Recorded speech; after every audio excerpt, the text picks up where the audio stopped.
بسم الله الرحمن الرحيم. الله لا إله إلا هو ليجمعنكم إلى يوم القيامة لا ريب فيه ومن أصدق من الله حديثا صدق الله العظيم.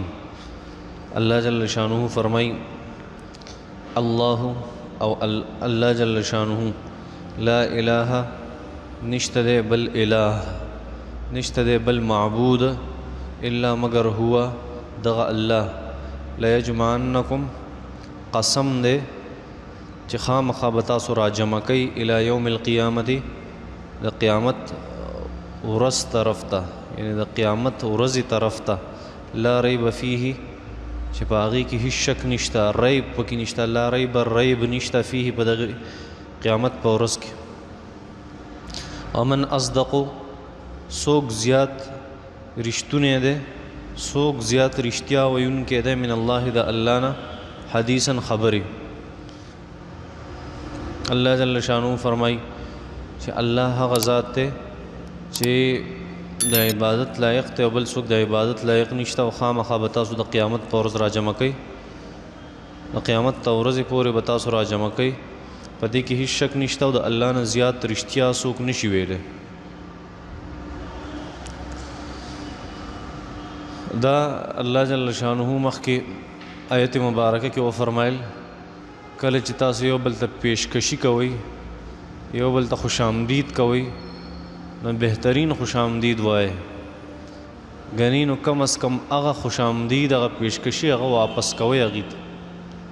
اللہ جل شانہ حساب کون کے دے دا اللہ مخ کی ذکر کر نو واقعیتا استما ذکر کردوا چی یو صحابی پا یو جنگ کی یو سڑے اغا وجلو اغا وطا سلامو کو او دا اغی باوجود مڑ کو او دا یوی چی یا رسول اللہ دا خود زڑنا کلمہ نو ویلے دا خود زڑنا ایمان نو راوڑے او ایمان صرف دا پا خلا باندے و دا یرین کلمہ وی نبی علیہ السلام تا فرمیل تا دا اغا زڑ سیرلیو دا اغا زڑ دی کلو کلو دن دی قتلیو چی دا یروا کنا دا صحیح ایمانو. اللہ جل شانو بل زی کم فرمائل چی کم سڑے تا استا سلام کے استاسو نا سلامتیا غوڑی نو اغا تا بیا سمو آئے کم سڑے تا سر جنگ نکی جنگو سر مکوئی کہ کافر ولی نہیں او دلتم اللہ جل شانو فرمائل تا استا سلامو کنو تا استا سی وجہ نیمہ بلکہ دا اغا سلام جواب بطور کوئی. دلتا اللہ جل شانو فرمائل چی زبا گورے دا ہر سے حساب کتاب کوم خبرابر زی حساب کتاب کون کے اس دا اغی خبر دا مضبوط والی دا پارا اللہ جل شانو دیر یو مضبوط و محکم خبر ذکر کلا. اغا مضبوط خبر دا چی اللہ فرمائی اللہ لا الہ الا ہو دا عبادت لائق صرف زیما او لیجمعنکم الی یوم القیامت لا ریب فیہ اغا ورس چی پا آغی کے سر ریب نشتا سر شک پا کی نشتا پا اغا ورس بزتاسو راجمکوم او اللہ قسم خوری پا دی خبر بانی او دا خبر دیر مؤکد خبر دا اللہ خام دا یو دو سیزونا اللہ جل شانوہ ذکر کئی اغا دو دا چی دا اللہ جل شانوہ دا قرآن یو قانون دے اصول لی اگا اصول دا چا اللہ جل شانو توحید ذکر کئی نو فوراً پا اگی پس اخپل عدل و انصاف ذکر کئی یا چرت چا عدل او انصاف ذکر کئی اخپل رست وسر اللہ اخپل وحدانیت ذکر کئی دا اللہ اصول لی دا قرآن. دلتا اللہ جل شانو دا غدوان ذکر کئی دوانو طرف تا اشارہ کئی اللہ لا الہ الا ہو دا اللہ عبادت تے و توحید دے او لیجمعنکم الی یوم القیامہ تاسو بدا قیامت پرس خام خازا را جمع کوما دا اغخپل عادل طرف تا اشارہ کے اللہ جل شانو چی فرمائی ومن اصدق من اللہ حدیثا دا اللہ نے زیاد رشتیا ویون کے سوک کی دیش نخپل عادل ہم ذکر کے اخپل توحید ہم ذکر کے دا اللہ قانون دے. بل ذکر اللہ جل شانو بسور طاہا کی فرمائی اننی انا اللہ لا الہ الا انا فاعبدنی واقم الصلاة لذکری جزستا رب یما موسی علیہ السلام ته وی او زما عبادت کوا او عبادت کوا زما د یاد د پاره نو د خپل توحید ذکر کو رسته پس فرمای ان الساعه آتیه اکاد اخفیها لتجزى كل نفس بما تسعى د قیامت ورځ خامخا روانه ده په هغې کې به د عدل او د انصاف د عدل معامله به کېږي په قیامت کې نو خپل عبادت ورته ذکر کو بیا پسې خپل عدل ذکر کو دغه شان ډېرو ځایونو کې الله جل شانو تذکره کړې ده اول خپل توحید ذکر کوي بیا پسې خپل عدل ذکر کوي الله جل شانو دلته هم هغه شان ده چې الله لا اله الا هو الله خپل عبادت او توحید ذکر او وروسته پسې وایي چې لا یجمعنکم الی یوم القیامة لا ریب فیه ومن اصدق من الله حدیث د الله نه څوک زیات رښتیا نشي ویلی الله به تاسو د قیامت په ورځ خامخا راجمع کوي نو دا هغې خلکو ته الله جل شانه د یو خبرې تذکره کوي مونږ چې وایو شرع ظاهر ګوري شرع ظاهر ګوري الله هغه خبره الله جل شانه ثابتوي چې حقیقت ته چې شرع ظاهر ګوري منافقان مسلمانانو که غیر مسلم وو حقیقت دا چې سو غیر مسلم وو خو ناس ته مسلمانانو سره دی او الله جل شانو دا نه وایي چې دا ستا دشمن دی او مړی کا دا ستا خلاف منصوبې کې مړی کا ناس دي خو مسلمانانو خوا کې ولې الله جل شانو فرمایي شرع ظاهر ته ګوري هغه دننه څیزونه د قیامت کار دی الله جل شانو به د قیامت په ورځ را برسېره کوي نو منافقان ناس دي د پیغمبر صلی الله علیه وسلم سره او نبی علیہ الصلوۃ والسلام ته دا حکم نه کیږي چې رمړې کا ختم کا وی وجنه البته یو عام خبره ذکر کیږي چې اغم د چا منافقت کله ظاهر شي بالکل واضح شي بیا د مسلمان خلاف ودرېږي او هغه جنگ کوي نبی الله فرمایي دغه منافقانو مړه کا یا ایها النبی تقریبا سورۃ تحریم کې الله جل شانو فرمایي یا ایها النبی جاهد الكفار والمنافقین واغلظ علیهم د کافرو خلاف هم جهاد وکا او د منافقانو خلاف هم جهاد وکا او دې سره خاص سختی وکا په هغه وخت کې چې کله ظاهر شي د هغې منافقت او د کفر سره ودرېږي ښه ښکاره نو په داسې حالت کې خو د هغې مسلمان خلاف هم جهاد هغه انسان له پکار دی کم مسلمان چې ځان ته ښه مسلمان وي ښه مونځ کوي ښه اودس کوي او ځان ته ښه مضبوط مسلمان وي د کافر سره ودرېږي داسې مسلمان خلاف هم بیا جنګ پکار دی چې د مسلمان خلاف د کافر سره ودرېږي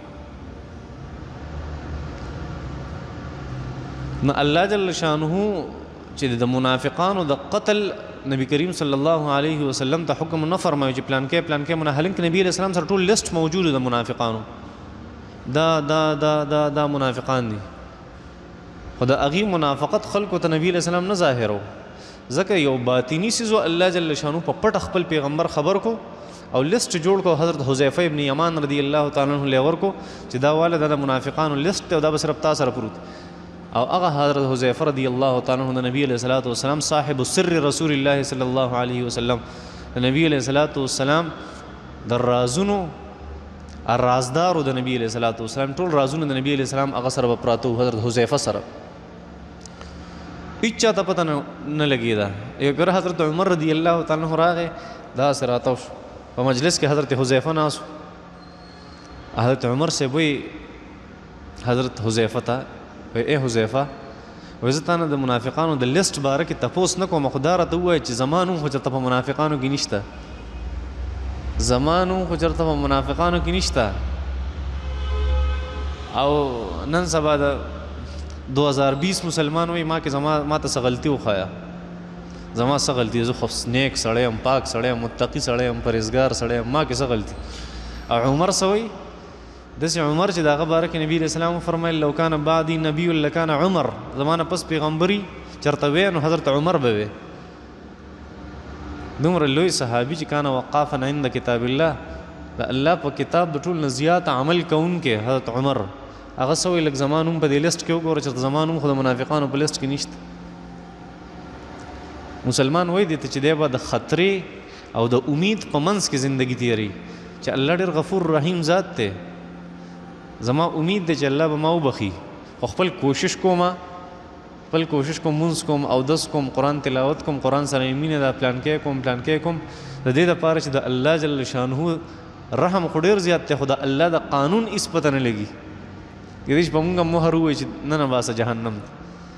د الله رحم هغه ټیک دی د کافرو دپاره. کېدای شي الله جل شانه فرعون هم جنت ته بوځي، څوک خو به اعتراض نه شي کولی. دا د الله رحم دی، د الله د رحم طرف مې ته بیان.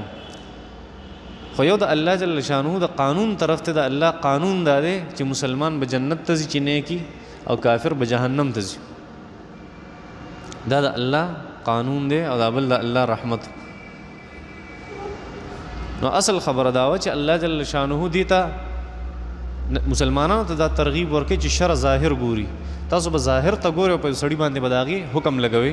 دننه د زړه خبرې د هغه نه راایستل او په زړه کې وله ورننوتل دا ضروري نه. دې صحابو ته م وایي، کومو صحابو چې په هغې جنګ کې دا یو سړي ظاهري کلمه وي، ظاهري وي چې السلام علیکم، او دوی ورته وایي نه دا مسلمان نه دی او سړی قتل کو. الله فرمایل شریعت ظاهر ته ګوري، بس ظاهر کې هغه کلمه وي ستاسو زر څه کارو، سړی م وجو، سړی م مړ کو، دا هم څه چلو. نو شر څه ګوري؟ ظاهر ګوري. پوهېږي؟ تحقیق جدا سیز دی. تحقیق جدا سیز دی. زه بیا به درته په سورت حجرات کې بیا بحث وکړم په هغه ځای کې یا ایها الذین آمنوا ان جاءکم فاسق بنبأ فتبینوا ان تصیبوا قوما بجهالة فتصبحوا علی ما فعلتم نادمین. مخکې مې درته ویلو.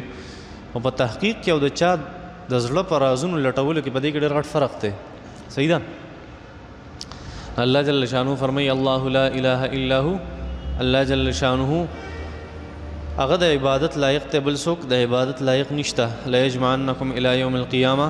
خامخا به دغه الله تاسو راجمع کی الی یوم القیامه، د قیامت پورې، د قیامت پورې به م راجمع کی. هلکه داسې ووایه چې لا یجمعنکم فی یوم القیامه، په قیامت کې به مو راجمع کی، په قیامت کې به م راجمع کی. پوهېږي؟ نو دی څه وایي؟ الله جل شانه فرمایي چې قیامت پورې به م راجمع کړم، د قیامت پورې. مطلب دا دی الی یوم القیامه، فی یوم القیامه پکارو اعتراض دی، یو سوال دی. نو الی یوم القیامه د قیامت پورې به تاسو راجمع کړي. څه مطلب؟ د قیامت پورې به تاسو مړه کړي، نو مرګ ته به م څه کړي؟ راجمع به م کړي، یا میدان حشر ته به م راجمع کړي. پوهېږي؟ نو الی یوم القیامه د قیامت پورې، دا مطلب. صحیح ده؟ قیامت پورې به تاسو راجمع کړي، یا به م په مرګ کې راجمع کړي ټول، یا به م حشر ته څه کړي؟ د حشر میدان ته راجمع کی. دا مطلب دی. ځکه وایي لیجمعنکم، خامخا به الله تاسو راجمع کی الی یوم القیامه، د قیامت پورې. هغه قیامت ورځ داسې ده چې لا ریب فیه، په هغې کې ریب نشته. لا ریب فیه، په هغې کې ریب نشته.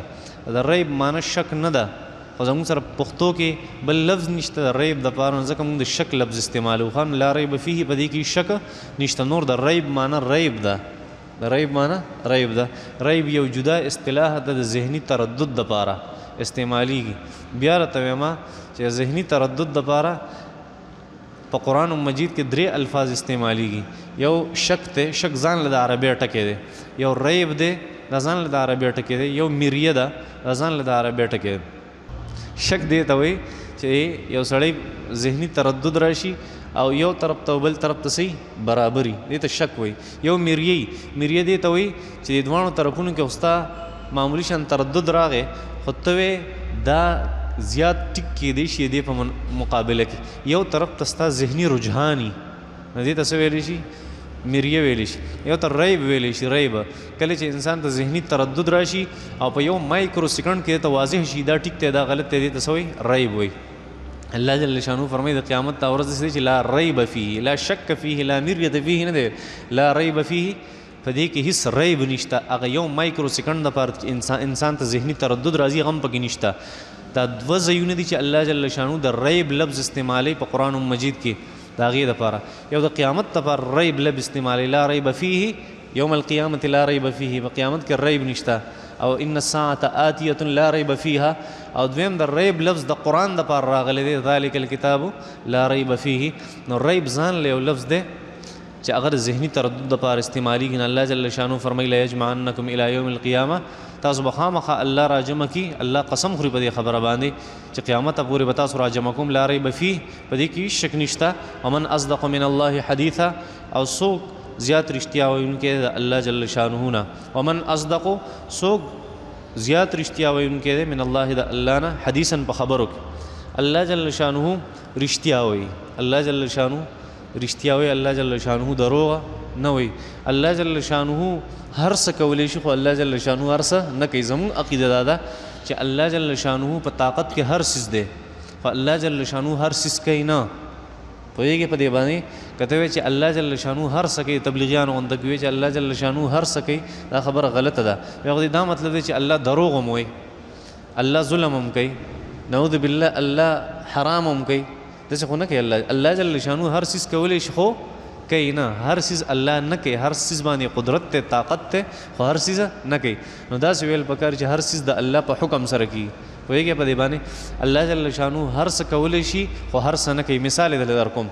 هسې الله جل شانه د مثال نه بالاتر دی د مثال ضرورت ورته نشته که څوک مني او دې مني که څوک نه مني نه دې مني هسې ستاسو د پوهې دپاره یو انسان دی یو انسان هغه زنام کولی شي هغه شراب هم څکلی شي هغه چرس هم څکلی شي هغه ظلم هم کولی شي خو نه کوي کولی شي که نه شي کولی شي خو نه کوي پوهېږي په دې خبره باندې دغه شان الله جل شانه هر څه کولی شي خو الله جل شانه هر څه نه کوي ومن اصدق من الله حدیثا مطلب خبره مې دا کوله چې الله جل شانه په هر څه قادر دی نه الله په دې قادر دی چې دروغ وایي او الله جل شانه طاقت ته چې دروغ وایي خو الله جل شانه وایي نه الله جل شانه وایي نه لکه ته دا یو مسلمان دی او رښتینی دی ولې دی دروغ نشي ویلی شي خو دروغ نه وایي پوهېږي ومن اصدق څوک زیات رښتینی دی من الله د الله نه حدیثا په خبرو کې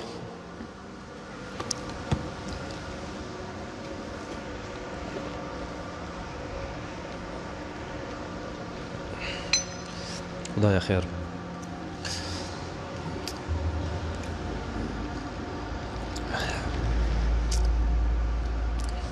وایي چې زما زوی قمقل دی نو په څه باندې به دی هوښیار شي خیخي خبرې ورته کو دی به هوښیار شي حقیقت ته الله جل شانه قرآن کې فرمایي قرآن مجید کې تقریبا سورہ نساء کې ولا تؤتوا السفهاء اموالهم بیوقوفو خلکو له خپل مال مه ورکوئ یو ماشوم دی ستا په کفالت کې دی تی ساتي هغه مال و دولت ته تا سره نو هغه چې څو پورې هوښیار شوی نه پیسې ورته مال و دولت ورته مه ورکوه الله جل شانه فرمایي چې تاسو کله د هغه ازمایش وکړو او کله هوښیار شو بیا ورته پیسې حواله کوي یتیم دی بس حواله کوه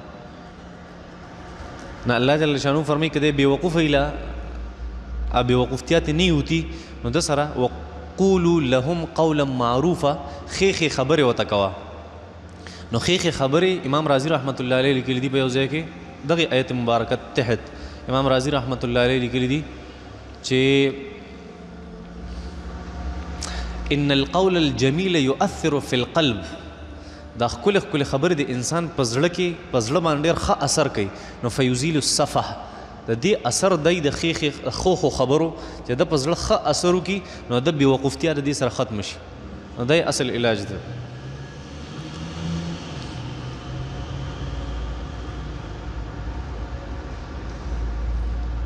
مونږ د خپلو دوستانو سره خپله ځمکه بدله کړې وه کوم ځای کې چې د مونږ ځمکه واغسته نو هلته راباندې چا شفه وکړه آیا دې ته د شفې حق حاصل دی که نه او بلکل ورته حاصل دی صحیح شفه کړې ده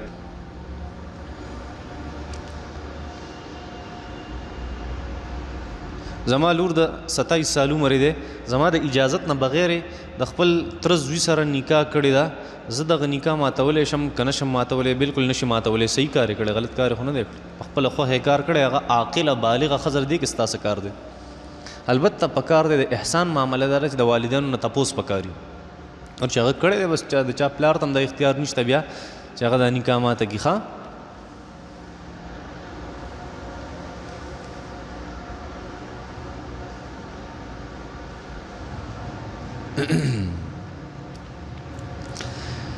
دی وایي چې زه په کاروبار کې د خپل ملګري سره شریک یم زما 2 لک روپۍ دي او د هغه 1 لک روپۍ دي او کار هم له زه چلوم چې کار زه چلوم 3 لک روپۍ موږ راجمع کړي 1 لک د هغه دي او 2 لکه زما دي نو کار خو ټول زه کوم اوس زمونږ چې کم پرسنټیج دی 50-50 دی نه که دا زه چېرته 70% کما 70 او 30% کم دی راشو سره مونږ حساب کتاب وکړو یا زه د خپل سیوایي کار تنخواه علمنو دا د ما لپاره جایز دي که نه دي جایز دا 70 او 30% مقررول دغه خو ټیک دي خو دا تنخواه اغستل دا ناروا دي. تنخواه به نه علي چې په کم سیس کې ته شریکې د شریکې ته تنخواه نشي اغستی، پرسنټیج جدا جدا مقرر کړه. هغه له 30 ورکوه، ځان له 70 له.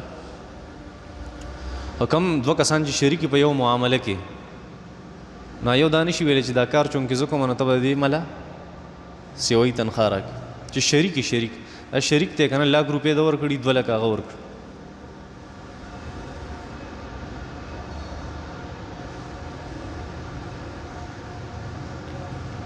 ما او زما د تره زوی یو ځمکه م اخیستې وه، په هغې کې مونږ شریکو په نیمه باندې وو، او هغه خپله حصه زما د اجازت نه بغیر خرڅه کړې ده. دا اب میں اس قسم معاملے میں کیا کروں، زبردستی یا معافی ولې کې تاسو د دې ځمکې په یو ذره په خاوره کې شریک کې څو پورې تقسیم نه وي شوی، څنګه چې هغه ستا په حصه کې شریک دی دغه شانته د هغه په حصه کې شریک، او که هغه تا ته وایي چې هېڅ هم نشي کولی نو شفه پرې وکړه که نه، هر څه ترې واله. نور هغه ګناه کړی، غلط کار کړی، د خپل شریک د اجازت نه بغیر د هغه څیز خرڅ کړی دی. ټیک دی، تا دې خو نیمه ځمکه درکړه، شی نو متعین شوی، تا له یو طرف درکو، نو ستا به دا طرف خوښ یا به نه خو هغه ته بل طرف خرڅ کړی دی بغیر اجازت. لا یحل مال امرئ الا بطیب نفس منه. نبی علیہ السلام فرمایي د یو مسلمان مال حلال نه دی څو پورې چې د هغه زړه نه یې غوښتي.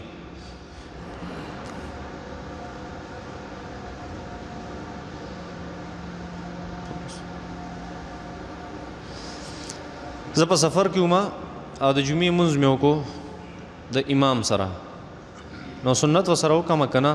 د سنتو حیثیت په سفر کې هغه د نفلي که دې وکړه ښه خبره ده، که دې ونه کړه او څه تکلیف ورته خیر دې پرېږده، څه نقصان نشته.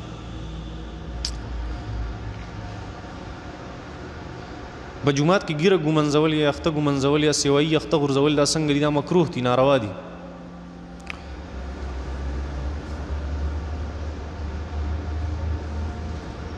زموږ یو رشته دار وفات شو، د هغه 3 بچي وو، خو یو زوی یې مخکې مړ شوی او د هغه یوه لور وه. نو دوی د میراث تقسیم به څنګه وکړو؟ لور له څومره حصه ورکړو؟ د لور په دې کې حصه نه کېږي. ښه کم سړی چې مخکې وفات شوی د هغه چې کومه لور پاتې ده د پلار د وفات نه مخکې وفات شوی د هغې په دې کې حصه نشته. او که دوی ولې د خپل طرفه څه ورکوي نو ښه خبره ده، بهتره. فارکس ٹریڈ میں کوئی جائز آپشن بتا دے. ما ته پکې څه جایز نه دي معلوم اوسه پورې.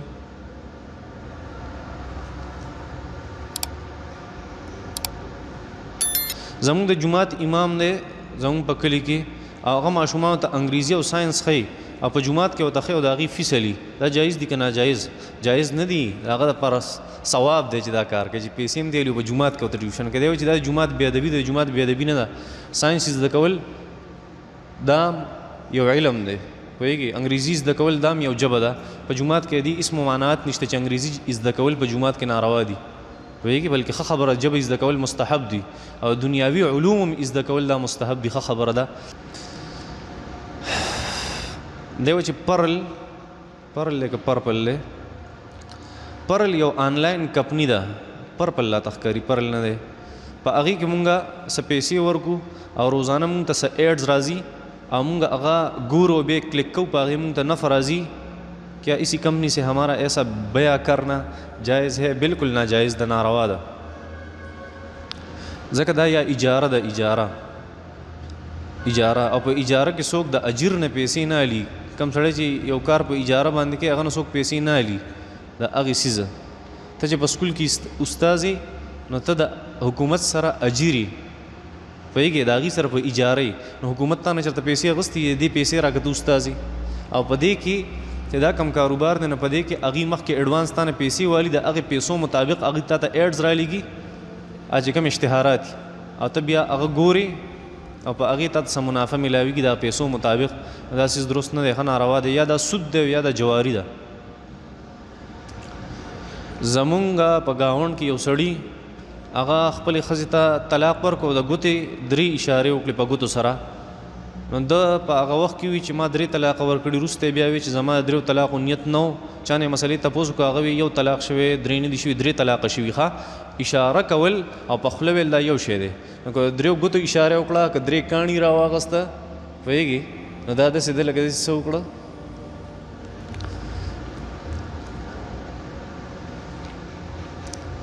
که امام صاحب اول د سورت فاتحې نه مخکې صورت وي بیا صورت فاتحه وي او رکوع ته ښکته شو بیا به سجده سهو کوي که نه او سجده سهو به کوي دا ترتیب دا واجب دی د صورت او د صورت فاتحه په منځ کې صورت فاتحه وروسته وي او صورت مخکې وي د باندې څه واجب شو سجده سهو صلی الله تعالی